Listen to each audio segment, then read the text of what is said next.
Welcome to the Nerd Review. This is the show where we talk about movies, TV shows, video games, books, and comic books. You're listening to episode 10, and today we're talking about Harry Potter.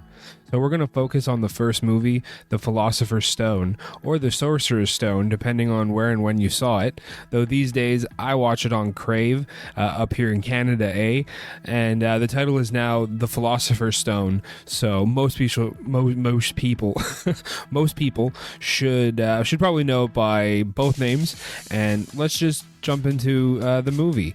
Directed by one of my absolute favorite directors, Christopher Columbus. He wrote The Gremlins and The Goonies, another one of my favorite movies. I have a lot of favorite movies. They're all my favorites.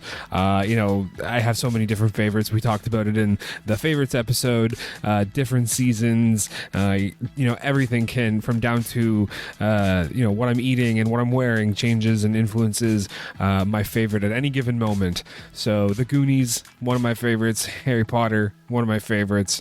It's a long list of favorites. Everything's my favorite. So Christopher Columbus has a long list of great movies. Those are some of his writing credits. Prior to Harry Potter, he directed Home Alone 1 and 2, Mrs. Doubtfire, one of my mom's favorite Robin Williams movies. Shout out to Mom. He also directed Bicentennial Man. That was the year before Harry Potter, another Robin Williams movie. Rest in peace, Robin Williams. That movie also had Sam Neill in it from Jurassic Park, Dr. Alan Grant. Just great movie, like a sci-fi robot assistant that's trying to, get emotions. It's Bicentennial Man. Let's just jump back into Harry Potter. As a little tangent there.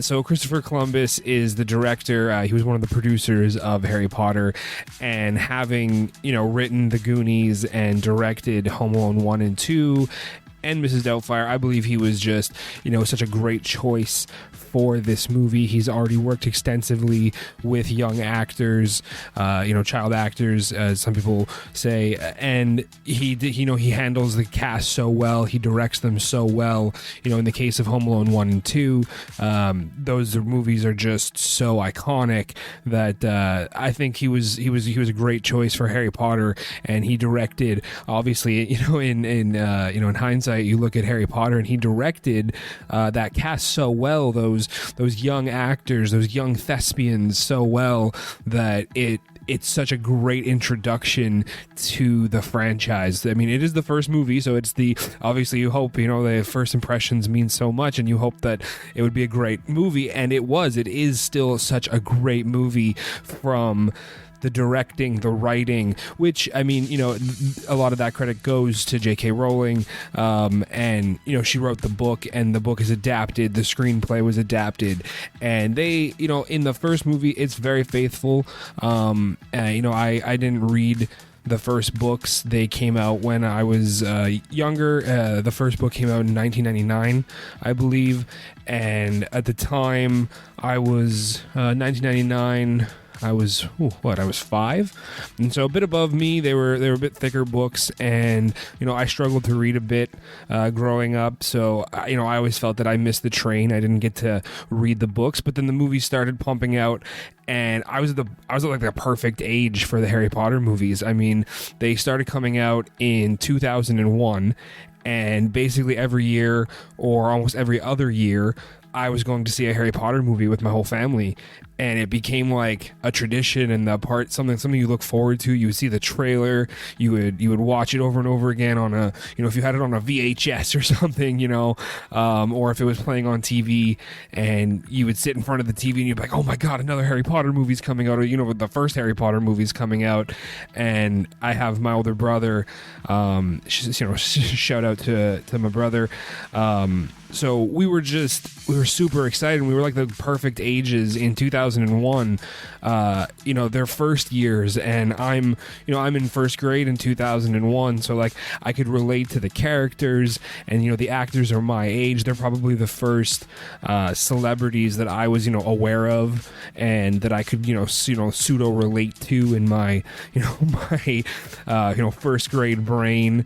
And it was so much fun. You could pick up a stick and play make-believe with my friends, and we were a wizard just by picking up a stick. Now, it was so simple, and it was so much fun to grow up with Harry Potter. In that sense, something that I feel that I was very lucky and fortunate, in that regard. Kids still to this day, they have the opportunity to grow up with Harry Potter. If you're, a parent that so chooses to introduce your child to Harry Potter. But for me, it wasn't like, I will use Star Wars as an example. A lot of people in my family are huge Star Wars fans. And I, in a way grew up with Star Wars 2. I did grow up with Star Wars 2 because basically at the same time the prequels were coming out, but more the original saga. So I had already seen those movies. People in my life were watching them. My uncle was watching them. Other friends had seen them, but in the sense of Harry Potter, it was everywhere. It was on the TV, there was billboards, there was lunchboxes, there was Halloween costumes. So I grew up with the fandom and the big hype that was Harry Potter. So I got to experience that bandwagon and that excitement every time there was a new book or a new movie, a new trailer. It was just pure excitement, and that is something that I treasure, and it was such a great part of my childhood. I say it, I'm so lucky and so grateful that I got to grow up with Harry Potter. I think that's something that's really cool. And I mean, that's what these movies are, a time capsule. They encapsulate childhood, in my opinion. I watch a Harry Potter movie and I instantly remember the first time I sat down to watch a Harry Potter movie. The first one, the second one, the third one, be it the theater viewing or I believe we had the first two Harry Potters on VHS. They had those beautiful slipcover jackets, those cardboard slipcover VHS jackets. And when you have child actors, it can go so poorly for the actor, and not just later in life.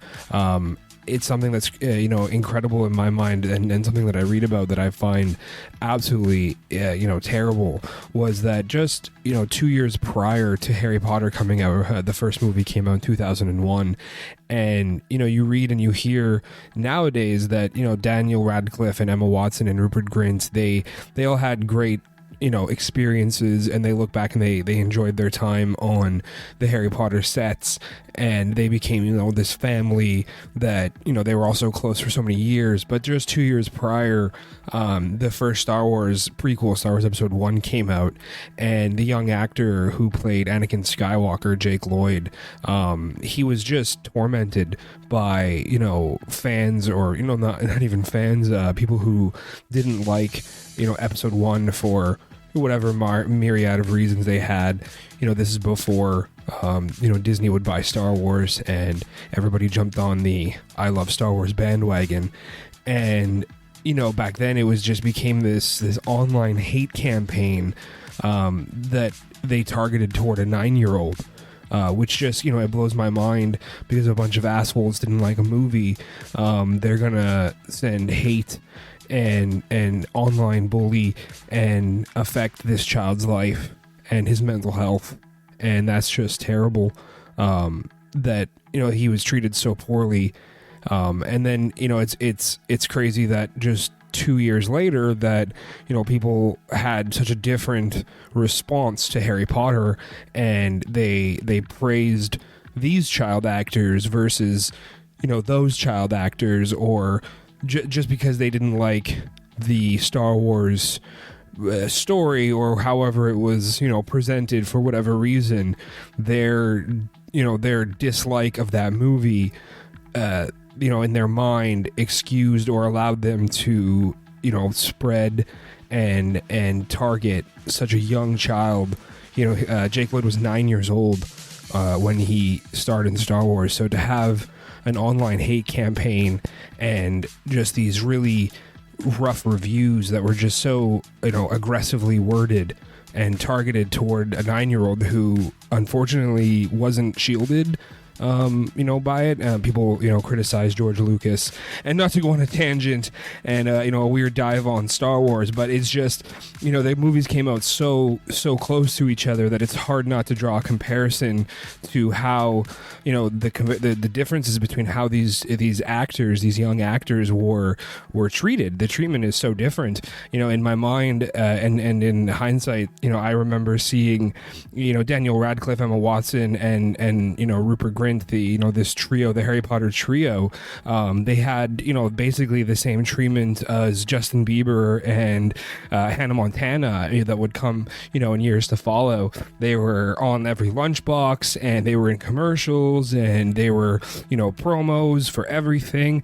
And the actors, the characters were just like put on a pedestal, and they were respected, and everybody just gave them praise for their portrayals, and standing up next to these huge names in acting who played the teachers and Snape and all these other amazing actors who were in the Harry Potter movies, versus what happens to Jake Lloyd, and they tear down his performance, and they didn't like Jar Jar Binks, and they didn't like Liam Neeson's character, or this or that.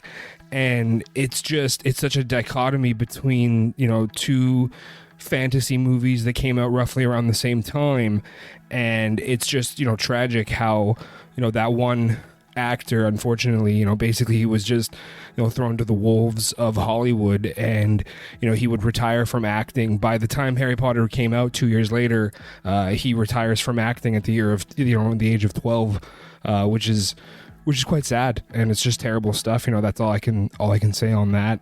But I digress. I'll get off this tangent. Let's get back to Harry Potter.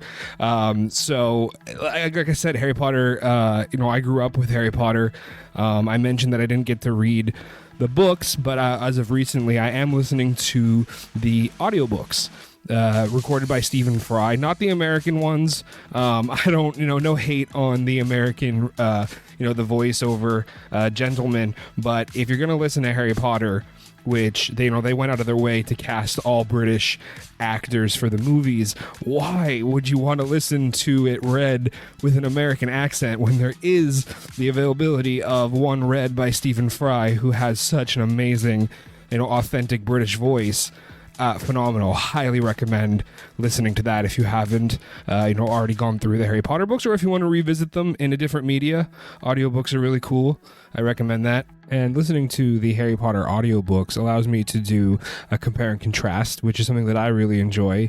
One of the nerdy things that I enjoy doing is watching a movie or reading a comic book and then watching the adaptation, or vice versa. In the case of Harry Potter, I didn't have the opportunity to read the books.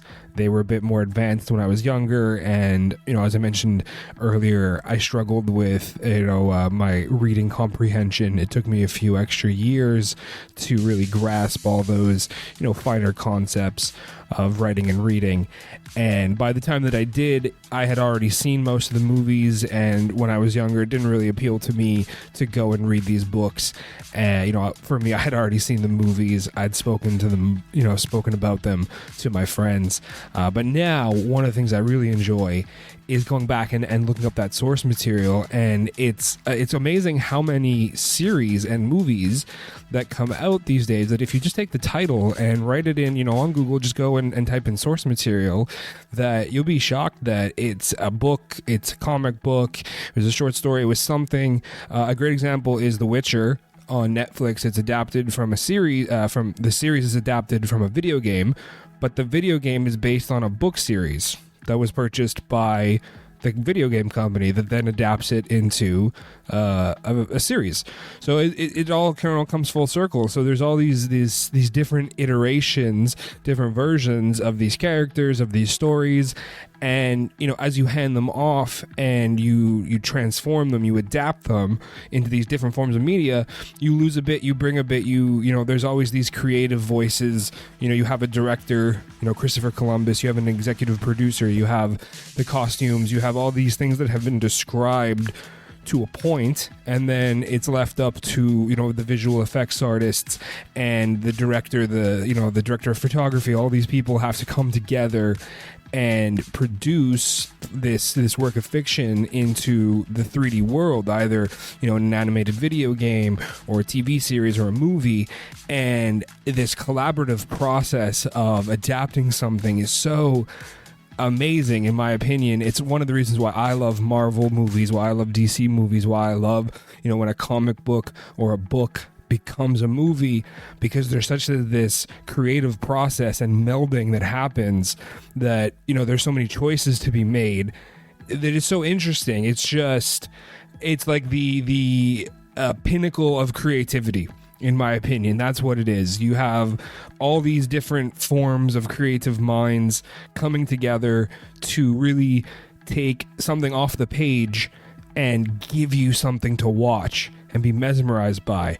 And it becomes Harry Potter, it becomes, you know, Iron Man or the Avengers, and it's just amazing entertainment that is breathtaking, and I can gush about it forever. But let's get back to Harry Potter. So let's skip the recap. We all know what the movie is about. It's the Philosopher's Stone, or the Sorcerer's Stone. So the reason that it was changed was Scholastic's America. They didn't believe, they had no faith in their readers, let's put it that way. They didn't think that American children would know what a philosopher was. They were not familiar with this concept, so they changed the edit of the book and the title to Sorcerer's Stone. And a young novice J.K. Rowling, not wanting to push back, just accepted the changes, something that she has gone on record saying that she regrets. And that's probably why that if you watch it on Crave, or if you stream it, or you look at the movie now, it says the Philosopher's Stone. So let's get into some of the interesting stuff, behind the scenes trivia, what it went into making this movie, the VFX, everything. Let's jump into that now. So I'm going to start with VFX. As I've said before, I love VFX, practical versus, VFX, CGI. I love it. Harry Potter used both. It was definitely the way to go. It's always the way to go, mixing and blending between the practical and the CGI. If you can achieve it, if it's too fanciful, if it's too wizardy and you need to use the computer, layer it, put some real shit in there, have them, wave the wand, do the stuff in the foreground, and then add the VFX. And that's what they did. That's what, so a lot of it was Industrial Light and Magic, ILM, Sony Picture Imaging, SPI, were big houses at the time. They had a lot to do with making the VFX of Harry Potter look so amazing. And there is parts of the movie in the first movie where it's great layering in. If you look at the Quidditch match, you have when Harry's on his broom, when Daniel Radcliffe is flying, this looks really real. It's Daniel Radcliffe on a broom, and they've used a green screen, a blue screen, whatever have you, and they've done the layering, and he's moving around and he's flying on his broomstick. But when if you look at the earlier scene when they're learning to fly, and it's Neville on his broom, this scene, from the moment he comes up off his feet, it switches to a cartoon. It instantly becomes a CGI VFX animated cartoon sequence of this kid flying around on his broomstick, and it cuts back and forth. When he gets hung by his wizard's robe on that lamppost, which he's super lucky didn't just impale him. That was super sharp. That would have been a different type of Harry Potter movie though, if Neville got impaled on the torch post. So let's just be grateful that it just snagged his robe and broke his fall. But when he's hanging there for a second at the very top, it does cut to a real scene, and it's Neville, and then right back, as soon as he falls, it's it's a cartoon again. That's what dated CGI ends up looking like 21 years later. It's 2022, and the movie came out in 2001. So all these years later, and you look back and you're just like, real movie, cartoon, real movie, cartoon, which thankfully it's limited. There weren't that many entirely CGI warranted scenes. The only other one would be which is going to be my biggest lament of the movie, and not just the movie, because this goes back to it goes back right to the freaking book. It was in the book. I listened to the audiobook and I know that it's there. So it's the troll scene. The troll scene in the movie is it irks me. So it has nothing to do with the troll. The whole scene is fine. The whole thing is fine. There's a troll in the dungeon. There's a troll in the dungeon. We all know the scene.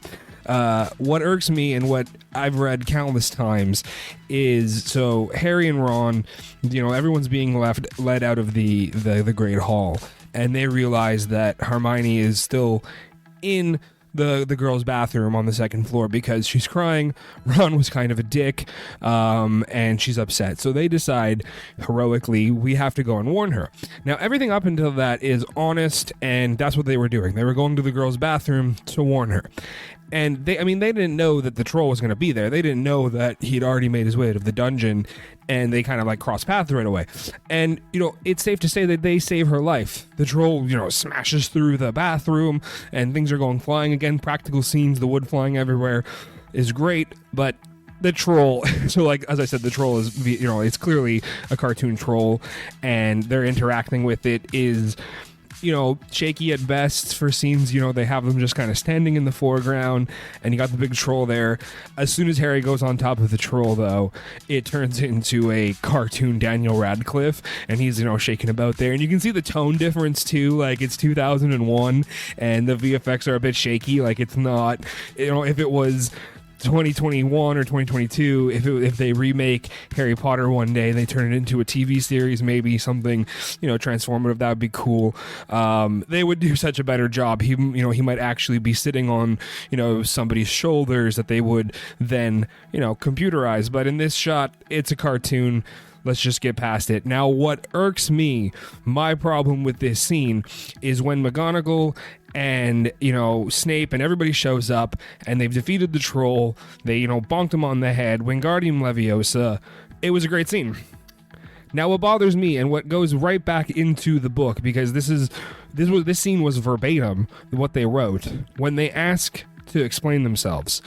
Harry and Ron had a perfectly legitimate reasoning. They went to warn Hermione. Now, yes, it could be argued that they could have told the authorities, they could have told the teachers, they could have told somebody, but in the commotion, in the chaos, right, I think would be excusable that they didn't think to warn somebody. They didn't think to tell the teacher. They just ran off, their kids, whatever. This is totally legitimate. Now, Hermione interjects, and this is what irks me. She has no reason to lie. She didn't even know about the troll, and she comes up on the spot with this, I went to look for the troll because I thought, I thought I was good enough for it, or something. Like, I could take it out. I was fascinated. And they're all like, I expect better from you. But, like, I guess she was trying to save face. Like, she didn't want them to know she was upset. But, you could have just said you were using the bathroom. Like, I was late to the dinner hall because I was using the latrines or something, and my friends came in and saved my life. Like, wouldn't that have made so much more sense? It's not like that's what leads them to detention, that leads them to, finding something out about, the thou who shall not be named, or Voldemort, or whatever want you, which, that's what happens in the second movie. They go out, they get detention, they find out some, more information, but this didn't even lead to that. So it was just like, what was the point of having, I guess like she was, again, maybe she's trying to like make them look better, but they already look pretty good. They took out a troll their first years, like, so that not only being a poor VFX scene, but also the one scene in the entire movie that to me and the book make no sense. There's it irks me. We could move on to a different scene in the movie now. There's so much good here, right? There's so many good parts of this movie. All the other VFX parts are really great. The chess, the wizard's chess game, not chest. The wizard's chess game at the end of the movie was phenomenal. All the porcelain and the pieces exploding, and the depiction, like the way that they designed these chess characters was phenomenal. I read in one of the trivias that it was based off of a historical chessboard that was found somewhere in Edinburgh or somewhere in England in like, it was dated back to like being from like 1800 or even older than that. It was over 1300 years old or something, and it's on display in the National Museum in England, and that's what the characters, the chess pieces were actually designed after, which is a really cool fact. A lot of the movie and the design elements were using real churches and old locations to film the movie. There was a lot of pushback. A lot of people thought that Harry Potter was the depiction of paganism and witchcraft. So to allow the filming to take place in different various locations that were Christian churches, there was a lot of protests. One of the protests, they sent one of the final locations that they used for the filming of the movie garnished so much attention and pushback that they received, quote, sackfuls of mail protesting, I think that's the right word, that they should close up shop and that they shouldn't film here. And, you know, all the mail-ins said that they're going to protest in person and they're going to show up and that they're going to stop them from filming. They're going to block the entranceways. And on the day of production, or when they went to this area to shoot, there was one protester that showed up. And I guess that's a problem when it's 1999 and it's a lot harder to organize for a stupid cause like protesting the filming of a child's fantasy movie. Like, find something better to do on a Saturday afternoon, guys. And while talking about the production of the Harry Potter movies, the end product, the ones that we have seen and loved, it's interesting to note that Warner Brothers originally planned for very different versions of the Harry Potter movies. There was a few different ideas that had been pitched originally. One was an animated version of the movie, the actors aging and the VFX that are required for such a fanciful movie, 21 years ago. They had thought that an animated movie would be better suited. After that idea was vetoed, it was suggested that they can combine elements from multiple books into fewer movies, again, so that the young actors cast would be able to be recast, or sorry, not recast for the following movies. Ultimately, this was also vetoed by J.K. Rowling, and Warner Brothers finally decided to greenlight all 8 movies to be filmed back-to-back so that the young actors cast as Harry, Ron, Hermione, and so on would be able to come back and reprise their roles in the later movies.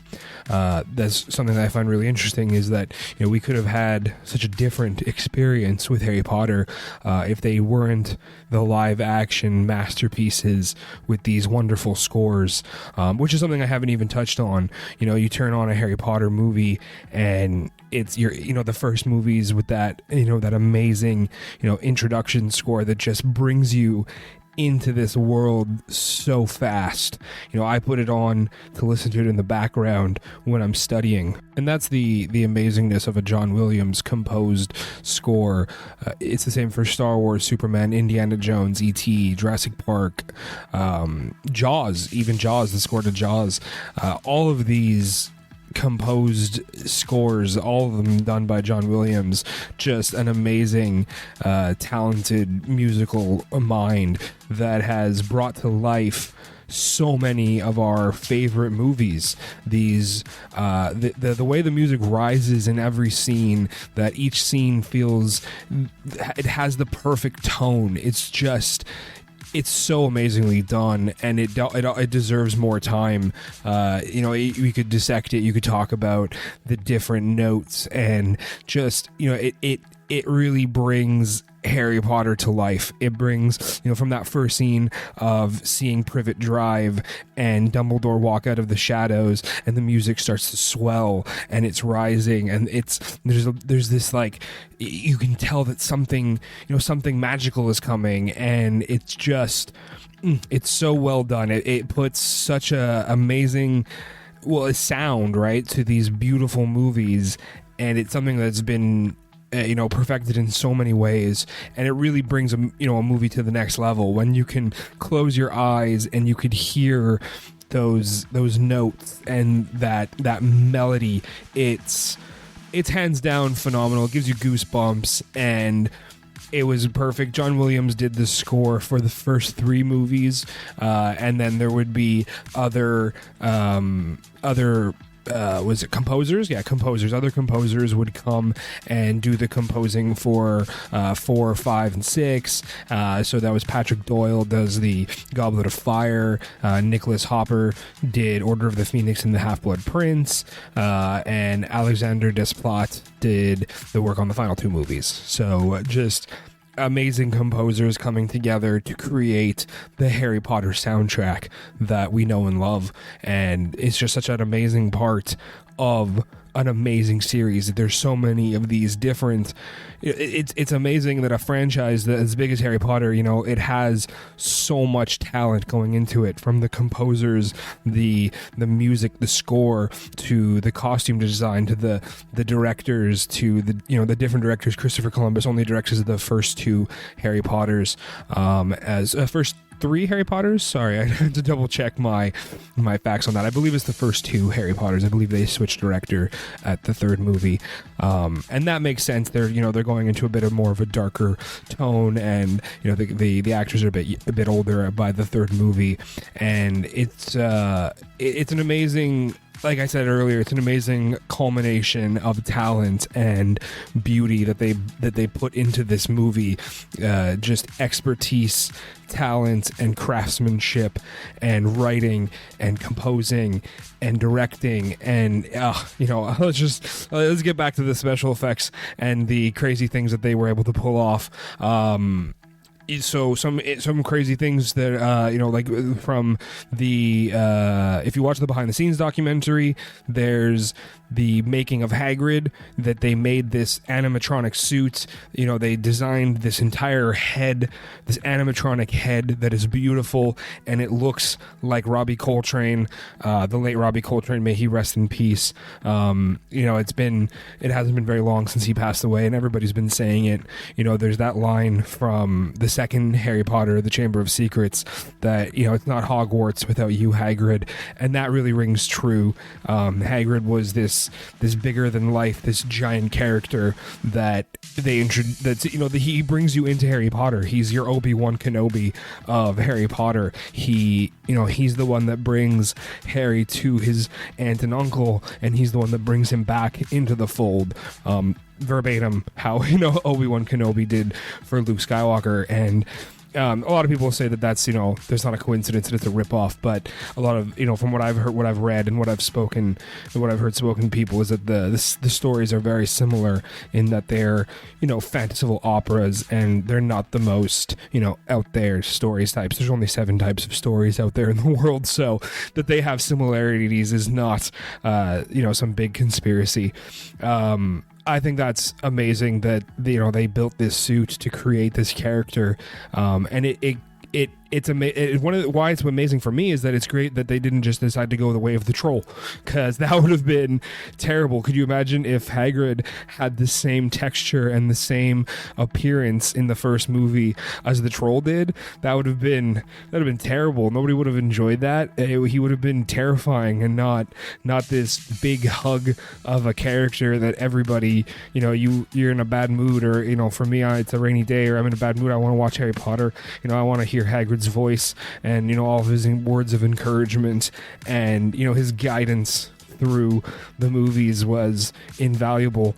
And he's a great part of Harry Potter, and the care and work that went into creating that, it shows, that's what shows. That's what stands the test of time, that they created this entire elaborate practical suit that they then layered on VFX to make it the right skin tone and stuff, and that they designed it after the actual face of the actor, so that when they did close-ups they could just zoom in on his shoulders and his head, and that's Robbie Coltrane, and then when they zoom out it's this other actor wearing the big suit, and that's just phenomenal. It was so well done. And it's that level of expertise and care and attention to detail that is required to adapt something like a Harry Potter novel, a Harry Potter franchise, into this juggernaut of a franchise that, you know, everyone loves and adores.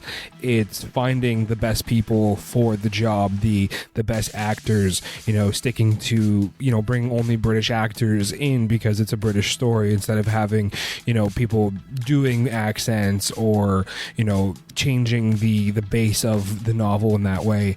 And it extends to every facet of the production, including location scouting.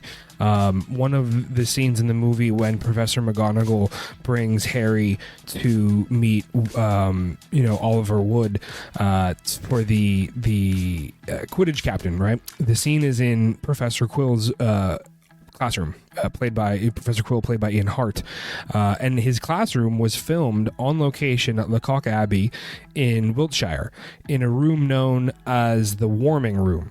And the cauldron scene in that is seen in that room. I was going to say scene in that scene. Scene in that room is not a prop. It actually came with the location, and it's believed that cauldron is over 500 years old and was used by the cooks who worked for Queen Elizabeth I. And that's just... when you're reading the trivia, I thought that just jumped off at the page at me, because that's, you know, this room actually came with a cauldron. Like, you're a location scout, and somehow through a grapevine, through knowledge that you've acquired, you know about this room in this building at this location. And, you know, like a light bulb moment, you're like, that would be great for this shot at this point. And they even have a cauldron we could use. Like, you're filming a freaking wizard movie, and the location that you scouted has a cauldron in it already. Like, that guy deserves some brownie points, or the man or woman, whoever found that location, deserves some extra brownie points, and hopefully they got promoted to whatever the title is, lead location scout, because that's some good location scouting. And it's just things like that. It adds, you know, finding those type of locations, and it really brings the place to life. You know, the set looked so real because it was real. It's a real place. And I think that's really cool. Another cool thing, there's so many cool things, right? Fluffy, one of the things I read, that Fluffy was based on Cerberus, the three-headed dog. I think that was pretty obvious. But the model, the VFX model, which... yeah, okay, I could say that it looked a lot like the troll, but I found that they did a better texturing job on Fluffy. I mean, it's 2001, so it's not the best, you know, it's not, you know, Avengers or what have you. It doesn't look like, you know, Thanos, but I mean, I guess the troll, you had to compare the troll to Thanos, but the dog, I think it looked a little bit better. Fluffy looked a little bit better. It was the fur, in my opinion. The texture on the fur looked more realistic than the skin on the troll. But to get back to Fluffy, so it's based on Cerberus, the three-headed dog, but it's modeled. The VFX model was modeled after a bull terrier. And when I think about it, I'm like, oh yeah, that makes a lot of sense. You can kind of see the design in the dog, like it's this Cerberus Bull Terrier mix, and I thought that was pretty interesting. Another thing that I never noticed is that Harry casts no spells during this movie, and this was done on purpose. He performs several acts of magic, including having parcel tongue and being able to speak to the snake, but everything he does is accidental. You know, his ability to fly, being gifted with this you know, natural wizarding ability was what they were trying to depict, and that was the goal of, you know, his story in this, was that he is a natural wizard that needs to attend Hogwarts to be, you know, properly trained to use all this magical abilities that are just spewing out of him, talking to snakes, making glass disappear. And I think that was really done. It was really well done, because when you think back, you don't realize, they're like, oh yeah, you know, he never actually cast his spell. Like, you see him, you know, practicing at you know, at his booth, his table, his long table, but you know, it's only Hermione that manages to Wingardium Leviosa, that feather, and I just thought that was really, you know, it's translated really well, because it's not something that's like spoken, or like you have to really pay attention, and it does translate that way. So it's another layer that I enjoyed. Something that I also find funny in those training scenes, one of the ones that I always found funny was when the one of his classmates was trying to do the Seamus when he's trying to turn the water into wine, and I'm like, or water into rum, and I was just like, why would they teach spells like that to first graders? And then I had an idea, maybe a theory, that the reason why it kept blowing up in his face, or that he was only able to turn it into tea, was that maybe it was a higher level spell, or one that, you know, young wizards aren't allowed to cast, and that's why it keeps blowing up in his face. Because in the wizarding world, there's this accepted, you know, idea that, you know, magic is being watched or policed. You know, in the third one, Harry's like, you know, he gets his letter that they already know that he's cast, you know, magic and spells, and they meet him on the way. They meet him on the at the Leaky Cauldron already, and, you know, they had already, you know, fixed his aunt, and then later on he would receive the expulsion letter basically instantly from Umbridge. So, you know, maybe that's what it was. Maybe the Seamus is trying to, you know, turn water into rum, but the, you know, laws of magic prohibit him from using this spell. You know, he's too young, and so that all he could do is turn it into tea. And if he keeps, you know, trying the spell over and over and over again, it's like heating up, maybe it's heating up the water or the tea, right? It's trying to do this magical transformation, and then it explodes in his face. And that's just a little thing, something that I like to think of, that, you know, they never really talk about it even in the book, but I thought that was funny. That's my little fan theory there, is that's why sometimes their spells don't work when they're younger, and you know, why his keeps blowing up, though he does also blow up the feather. So maybe that was just a running gag, but maybe he just, you know, he has a lot of untapped power too, and he, you know, he just waves his wand around, causes things to blow up. That's a bit funny. And there are so many more funny anecdotes and fan theories and trivia. I know I could spend 45 more minutes, you know, more than an hour easily, just going over the 1,000+ trivia facts that have been entered into IMDb, or the Harry Potter Wikipedia page, or the fandom page, or, I mean, you get it, how many pages have been created dedicated to Harry Potter. There were so many people that worked on the movies, on the sets, the actors, the crew members, you know, these different experts, and, you know, everybody in between.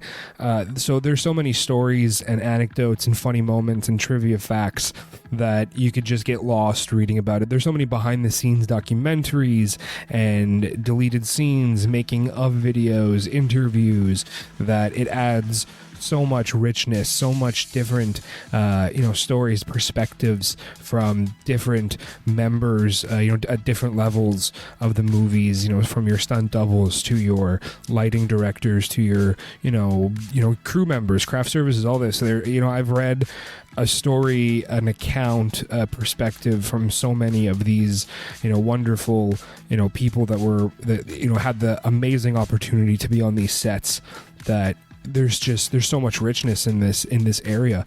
We could spend all day talking about the behind the scenes and the making of, because it's such a phenomenal movie that's looked upon with so much admiration and nostalgia. You know, like, it was such a great time, it was such a great movie, that everybody wants to talk about their experience and their little anecdote of, you know, they heard this, or they spoke about, you know, such and such with Daniel Radcliffe, or, you know, he said this while filming, and it adds perspective and a layer of, you know, oh, that's so interesting, you know, to think that, you know, that's what he was thinking at that time, that's what he was feeling during that time.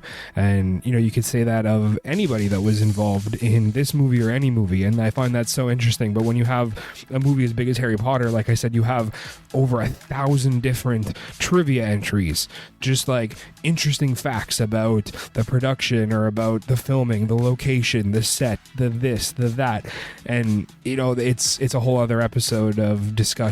So let's move on from trivia, and we'll talk about the budget and the box office for a moment. So it had a very standard big budget for a blockbuster movie of 2001. It had a $125 million budget, which a lot of your big movies from that time, Star Wars, things like that, they had similar large budgets. 125 million wasn't unheard of at the time, but it blew it out of the water, being the biggest movie of 2001 for $974.8 million box office run, which is just an amazing box office run for a child's fantasy movie that's, you know, predominantly about kids. It's sold towards kids. It was, you know, it's directed towards kids, and so it just made a huge amount of returns, and that would pave the way for your Harry Potter 2 and 3 and 4,